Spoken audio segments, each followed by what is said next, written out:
Assalamualaikum warahmatullahi wabarakatuh. Berjumpa kembali dengan saya Doni Priyatama pada saluran channel YouTube saya. Pada kesempatan kali ini saya akan menjelaskan tentang konsep teori pada pengujian instrumen, terutama untuk uji reliabilitas. Oke, daripada berlama-lama, mari kita langsung saja ke materi. Seperti yang kita pahami minggu kemarin, bahwa instrumen yang reliable itu berarti instrumen yang digunakan untuk mengukur berkali-kali menghasilkan data yang sama. Jika digunakan berkali-kali mengukur, maka akan menghasilkan data yang sama. Nah, berarti dapat dikatakan instrumen yang menghasilkan data yang sama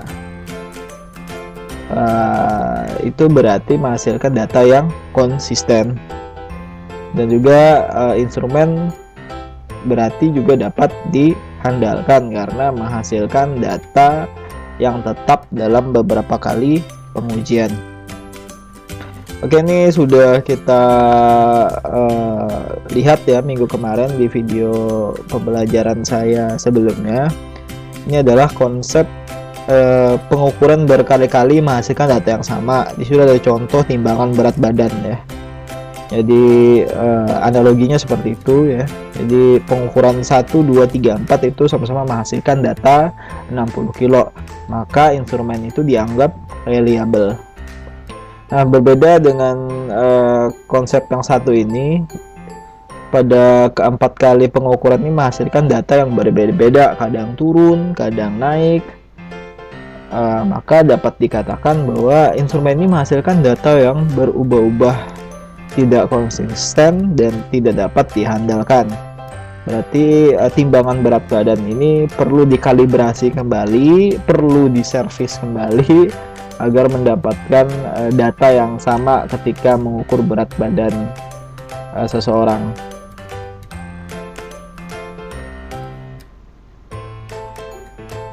Oke, kita fokus pada instrumen yang baik,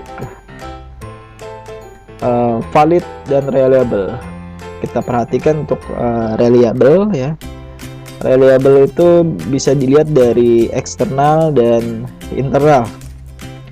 Nah, eksternal itu terbagi tiga, ya, ada dengan melihat stabilitasnya dengan menggunakan equivalent, atau gabungan dari stabilitas dan equivalent.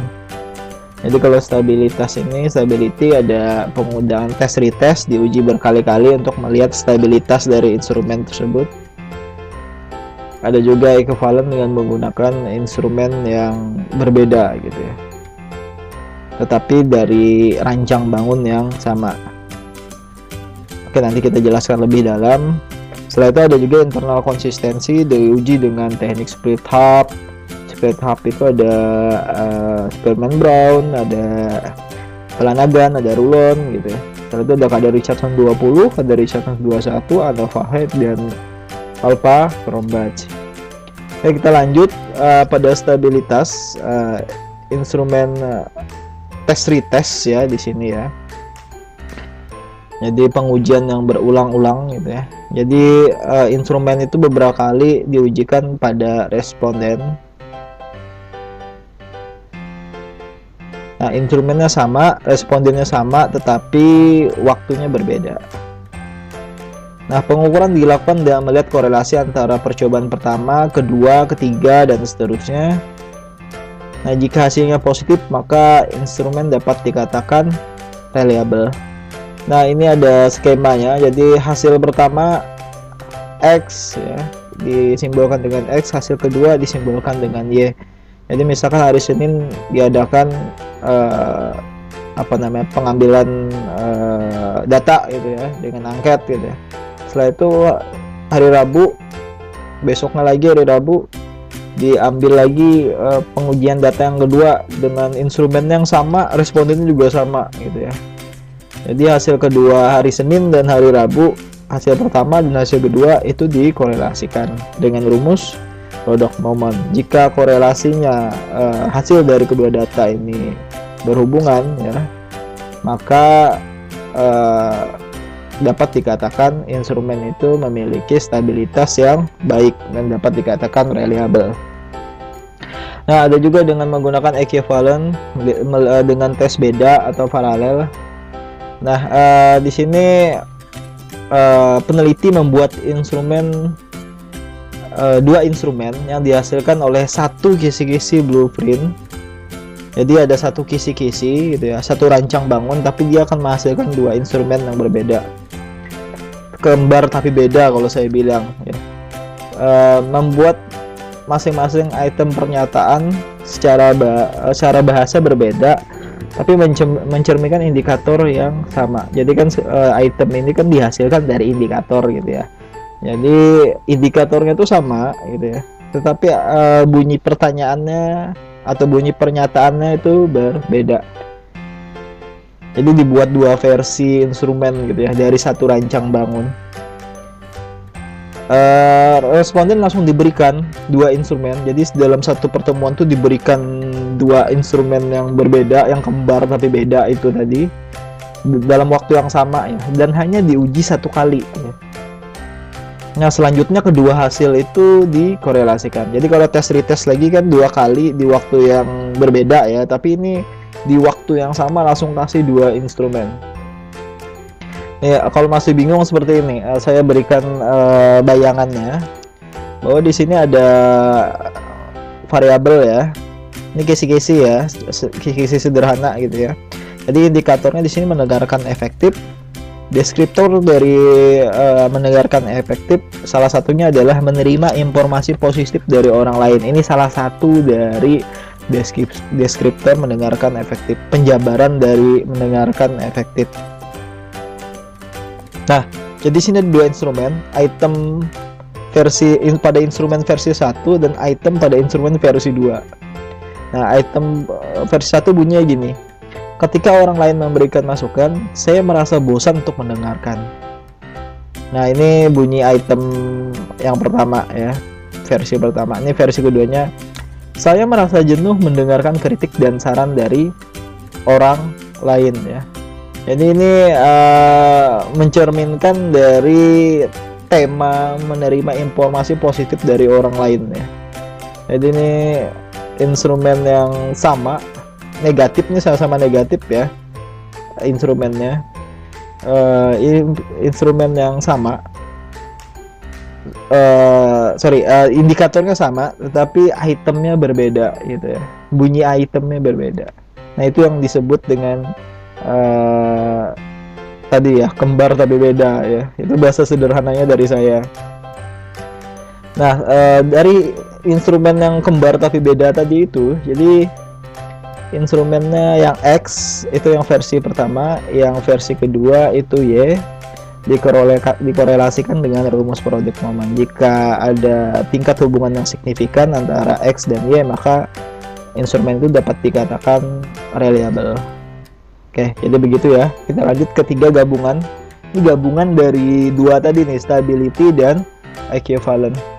Jadi sini mencobakan dua instrumen. Jadi ada dua instrumen dan itu dites beberapa kali di waktu yang berbeda. Jadi caranya yang di atas tadi diambil dua-duanya gitu ya. Nah, jadi jadinya seperti ini nih. Ada 4 hasil nih contoh ya. Ada 4 hasil. Bisa kita lihat di sini. Ini instrumen pertama, versi pertama. Ini instrumen versi kedua. Ini pada hari yang sama, hari Senin ceritanya gitu ya. Ini instrumen versi yang 1 dan instrumen versi 2 yang diberikan di hari Rabu misalkan.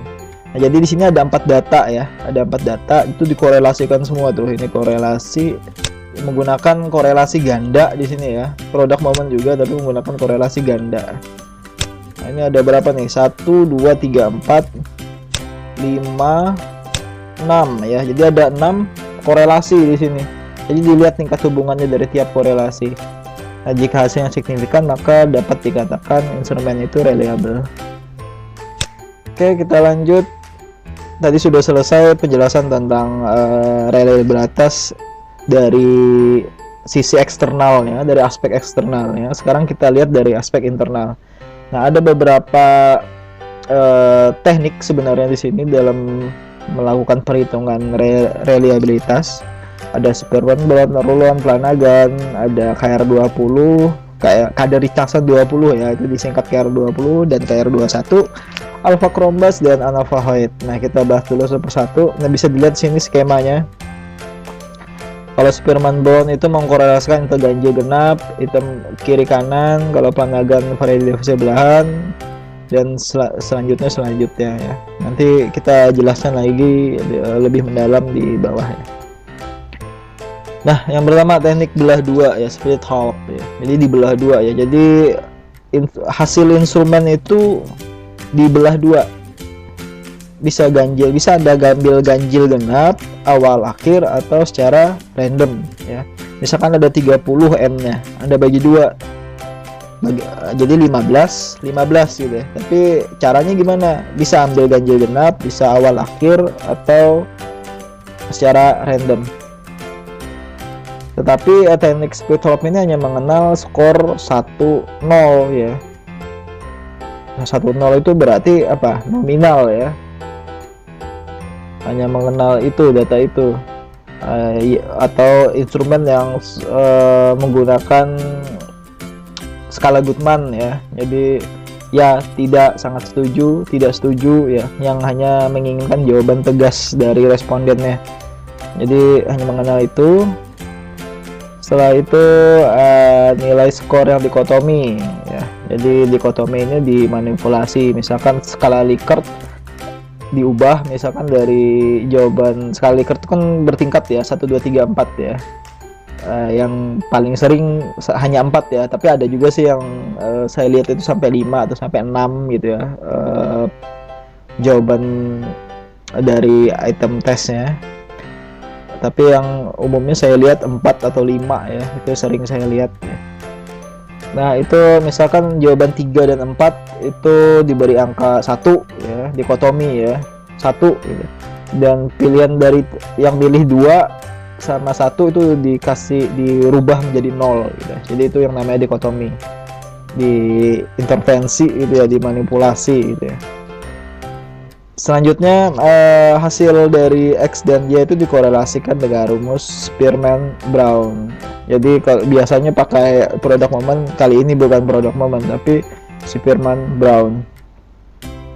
Nah, teknik ini dapat digunakan untuk pada perhitungan Flanagan ya. Flanagan juga menggunakan split half, tetapi dia membagi dua nilai bukan skor totalnya. Kalau Spearman Brown tadi kan kita lihat di sini kan dia ngambil hasil total ya, total X dan Y. Nah, kalau Flanagan tuh melihat dari variasi deviasinya, bukan skor totalnya.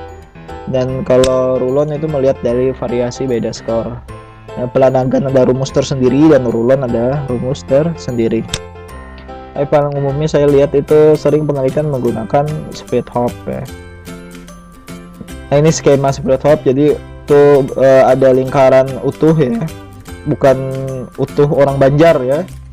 Jadi biasanya kalau nama orang Banjar itu kan ada yang panggilannya nama utuh ya. Nah, bukan orangnya yang dibelah gitu. Jadi hasil instrumen dibelah gitu ya.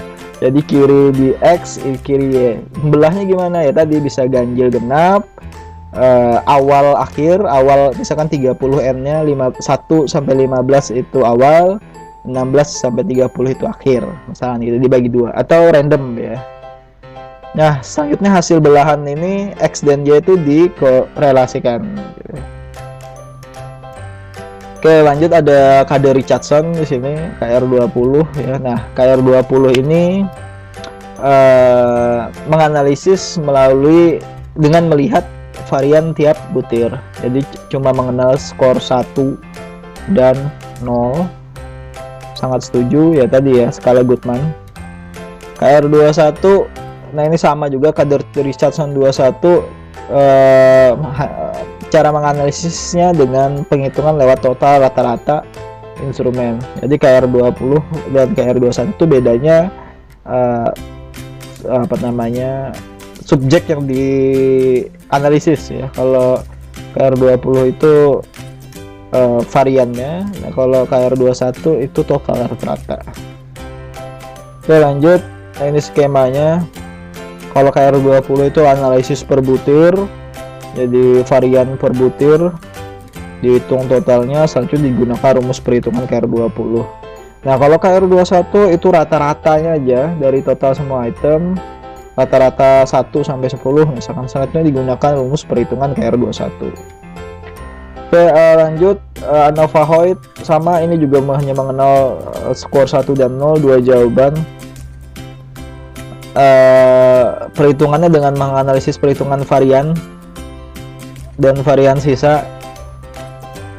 Nah, selanjutnya hasil dimasukkan ke dalam rumus ANOVA. Biasanya dari perhitungan ANOVA Hoyt ini tidak jauh berbeda dengan KR20, paling cuma selisih sedikit biasanya. Oke, lanjut. Ada perhitungan dari Alpha-Cronbach. Nah, Alpha-Cronbach ini konsepnya adalah kesetaraan tiap butir, bisa diuji beberapa tingkat jawaban ya. Kalau ini pakai skala Likert bisa nih gitu ya. Tadi 1, 2, 3, 4, mau skalanya 5, mau skalanya 6 ya. Itu bisa digunakan Alpha-Cronbach. Varians per butir, analisis sama ya, menghitung varians per butir. Selanjutnya dihitung reliabilitasnya menggunakan rumus Alpha-Cronbach. Nah, analisis varian per butir di sini ya 1, 2, 3, 4, 5, 6, 7, 8, 9, 10. Selanjutnya digunakan rumus Alpha-Cronbach. Nah, tadi sudah selesai ya kita membahas tentang konsep perhitungan dari internal dan eksternal. Sekarang kita mari mencoba memahami tentang faktor-faktor yang mempengaruhi reliabilitas. Nah, jadi ada 8 di sini ya. Faktornya ada jumlah butir item, homogenitas item, waktu yang diperlukan, kesederhanaan kondisi, kecocokan tingkat kesebaran, heterogenitas, motivasi individu, variabilitas skor. Nah, mari kita pahami satu persatu ya. Nah, jumlah butir item di sini, semakin banyak item, maka instrumen cenderung semakin menjadi reliable. Jadi ketika Anda membuat instrumen, buat aja sebanyak-banyaknya instrumen, karena semakin banyak instrumen maka kecenderungan reliabilitas, hasil reliabilitas akan semakin tinggi. Yang kedua, homogenitas item. Jadi item yang memiliki homogenitas tinggi cenderung mengarah pada tingkat tingginya reliabilitas ya. Nah, di sini ada ini pengandaian ya, ada 2 buah instrumen yang sama, jumlah butir-butirnya sama ya. Misalnya yang satu mengukur tentang pengetahuan kebahasaan dan yang satunya tentang kemampuan komunikasi interpersonal ya, akan menghasilkan tingkat reliabilitas yang berbeda. Nah, ini instrumen komunikasi interpersonal ya cenderung menghasilkan tingkat reliabilitas yang lebih tinggi daripada instrumen kebahasaan, karena dari segi isi menyelesaikan item komunikasi interpersonal itu lebih homogen karena materinya lebih sempit ya daripada pengetahuan kebahasaan. Kalau pengetahuan kebahasaannya bahasa banyak ya, tiap bahasa itu mempunyai struktur, mempunyai cara pemahaman, mempunyai rumus-rumus yang berbeda dalam melakukan kebahasaannya gitu. Jadi sangat luas sekali ya, jadi sangat heterogen ya. Jadi heterogen dan homogen itu juga mempengaruhi tingkat reliabilitas. Jadi semakin sempit instrumennya ya, maka itu akan semakin baik ya. Jadi materinya tidak terlalu luas ya. Oke, lanjut waktu ya. Jadi pembatasan waktu juga penting untuk mendorongnya instrumen memiliki reliabilitas yang tinggi ya.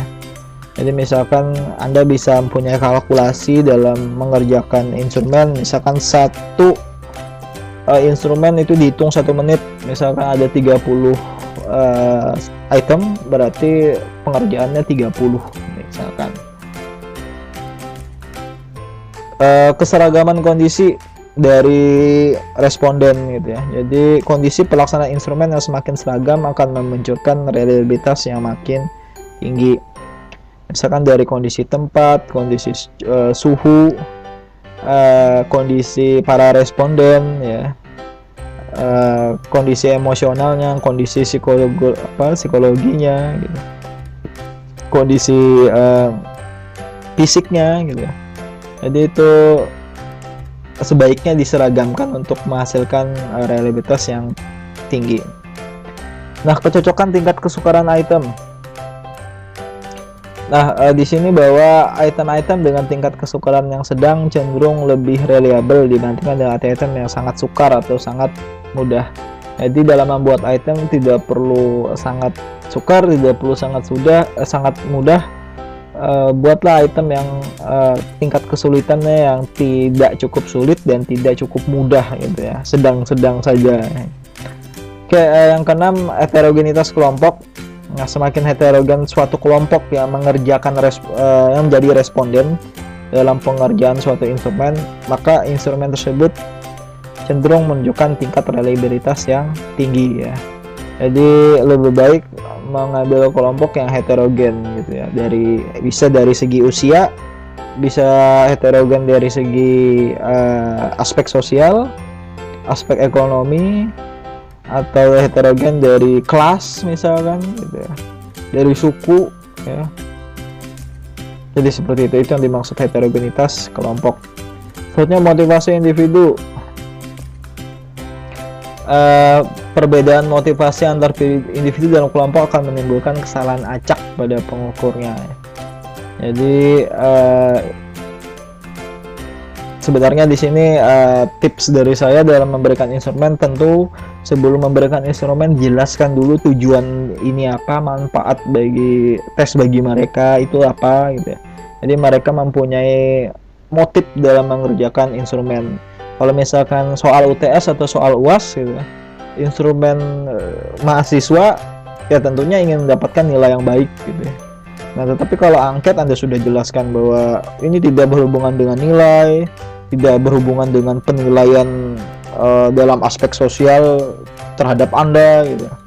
Tentu ya ini buat apa kami kerjakan. Nah, ketika ada pertanyaan itu muncul dan itu tidak diruntuhkan pikiran seperti itu, maka motivasi ya mungkin akan rendah ya. Buat apa saya mengerjakan tes ini, tidak ada untungnya bagi saya, tidak ada manfaatnya, dan saya juga tidak mengerti ini tujuannya untuk apa. Nah, tentu tester di sini yang melakukan pengujian perlunya menjelaskan terlebih dahulu tentang tesnya gitu. Jadi agar tidak menimbulkan menurunnya motif di dalam pengerjaan tes tersebut. Oke, selanjutnya adalah variabilitas skor. Nah, variabilitas ya, variasi skor. Jadi rentangan skor yang lebih luas atau lebih tinggi variabilitasnya akan memiliki tingkat reliabilitas lebih tinggi daripada menghasilkan rentangan skor yang lebih sempit ya. Jadi ketika dalam tes itu menghasilkan variasi skor yang sangat luas gitu ya, dari ada yang sangat tinggi, ada yang sangat rendah gitu ya, daripada tes yang ngumpul di sedang semua gitu ya, atau skornya ngumpul di tinggi semua, atau skornya ngumpul di rendah semua. Nah, itu tentunya akan mempengaruhi tingkat reliabilitas. Nah, lebih baik luas gitu ya, acak gitu ya, jadi ada yang tinggi, ada yang rendah gitu ya, tidak berkumpul di satu kategori saja. Nah, bentuk pilihan ganda juga di sini menghasilkan reliabilitas tinggi. Kalau benar salah itu kan jawabannya 1 dan 0 gitu ya. Jadi itu lebih baik menggunakan pilihan ganda atau jawaban yang bertingkat. Oke, tadi faktor-faktor yang mempengaruhi reliabilitas. Selanjutnya adalah ancaman reliabilitas. Di sini ada 3. Yang pertama adalah faktor dalam instrumen. Jadi yang pertama itu ancamannya bisa terjadi karena faktor penggeneralisasian item. Jadi item itu tidak diacak, jadi urut gitu ya, 1, 2, 3, 4, 5, 6, 7. Jadi kategorinya itu antara nomor 1 dan nomor 2 itu kan indikatornya dari indikator yang sama gitu ya, dan itu mirip ya, dan tidak diacak ini biasanya akan menggiring responden untuk menjawab pada jawaban, salah satu jawaban gitu ya. Apalagi misalkan temanya di atas adalah mendengarkan yang baik, jadi instrumen yang dari 1, 2, 3, 4 itu temanya mendengarkan. Nah, itu tentunya akan menggiring responden karena dia akan memahami tema-tema dalam soal tersebut. Jadi lebih baik diacak. Misalkan nomor 1 dipindahin ke 30, nomor 2 dipindahin ke 8, dan acak gitu. Jadi temanya tidak terstruktur gitu. Selanjutnya, format instrumen yang sulit dipahami. Kesalahan mengambil sampel bisa jadi menyebabkan ancaman reliabilitas. Materi dan itemnya bisa jadi. Nah, faktor siswa bisa jadi siswa tidak memahami karena kesalahan menafsirkan petunjuk, meremehkan instruksi tes, salah baca atau melupakan beberapa item. Nah, tentu ini harus dijelaskan terlebih dahulu dalam sebelum tes diberikan. Faktor penskoran, kesalahan penghitungan, peneliti tidak konsisten dengan merubah ukuran penskoran gitu ya.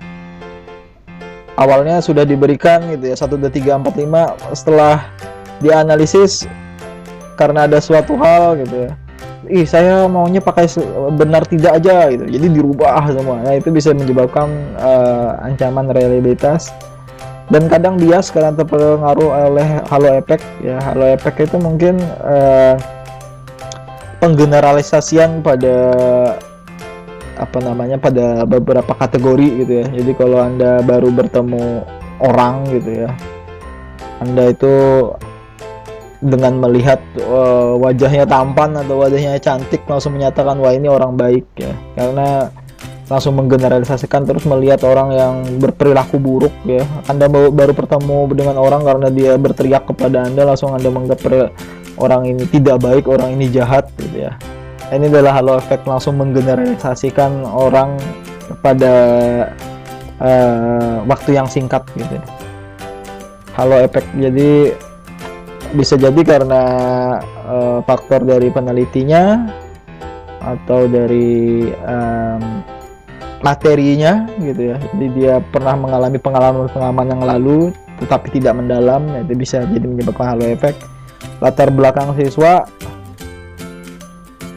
bisa jadi ya, fisik, kebaikan hati dan lain-lain. Itu juga menyebabkan ancaman reliabilitas dari faktor penskoran. Nah, saya kira sampai di sini dulu penjelasan dari konsep uji reliabilitas ya. Saya kira ini bermanfaat untuk Anda gitu ya.